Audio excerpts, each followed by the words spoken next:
Titans Series 2, Episode 5, titled Deathstroke. Now, this episode is after the events of Episode 3. Jason Todd has been casted by Dr. Light and Deathstroke, and the Titans are trying their very hardest to bring Jason back in one piece and alive. And because of it, you get this really good, solid character stuff where everyone's like, yes, Jason is not the most likable guy. You know, he's kind of a cocky little shit, basically. But we need to bring him back. We don't want history repeating itself.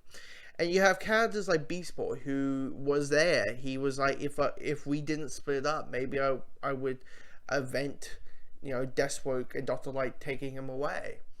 Dick Grayson feels responsible for that. Like, if I didn't shout him out, maybe if I put him into the light, put him on the field, maybe he was ready, just he was impatient, and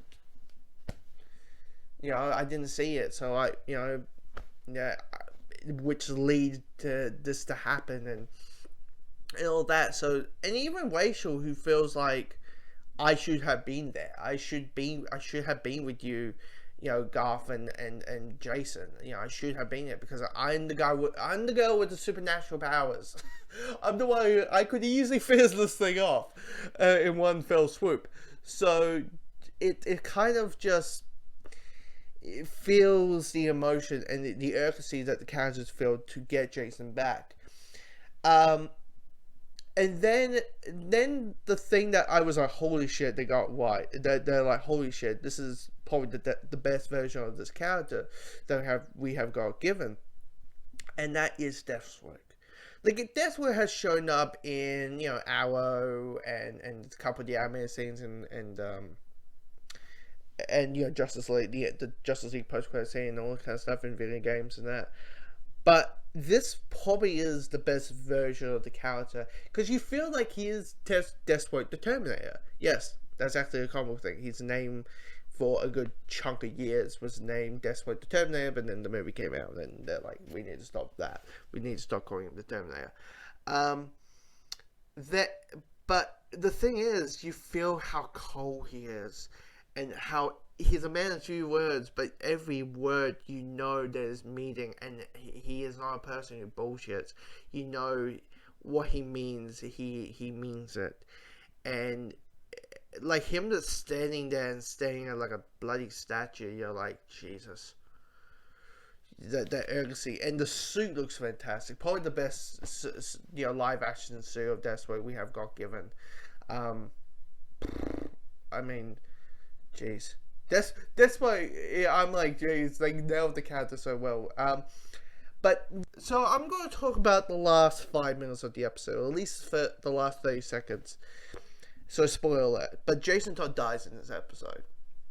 They do the death of the family. Very different from the comics. I mean, in the comics, it's the Joker. I mean, the leader of it changes all the time, but the key events stay the same, where the Joker beats Jason Todd brutally with a crowbar, blows him up, which leads off to this iconic image of Batman holding Jason's bloody corpse, and it's a real and becoming Batman's greatest failure. And this, I think, they'll make it Dick's greatest failure. But I was, and this one is Deathstroke. He basically kicks him off a flipping building, and it's very. I had a feeling it would happen. I knew it would be Deathstroke doing it, except the Joker. But I just found this. I mean, those 5 minutes between the fight and Jason, you feel the ticking clock aspect of it, even though it's a detonator button and all that. Like, here's the thing: does it lead off to them doing Red Hood? Maybe. I mean, Jason Todd is the DC's Winter Soldier. It's a sense. It is basically the sidekick coming back to life kind of thing and becoming something else. And Red Hood, him. I mean, if it feels like more of a season 3 thing, because killing him off and then boom, he's back in the same season will feel off. But but yeah, it is one of those things where you're like, wow, they did it, um, and you think about the Deathstroke helmet painted red is Red Hood's, so it's very Because can you call him Red Hood then? Because the idea of Red Hood, him calling himself Red Hood or having a Red Hood mask is a mockery over the Joker because that's what he was. But the one thing I will say is if they bring back Jason Todd and and of course I have to explain how. Can we have the Laughers Pit, please? I get Superboy's in the show. let's use the animated movie. And let's use the animated movie in the New 52 origin, how he came back, versus the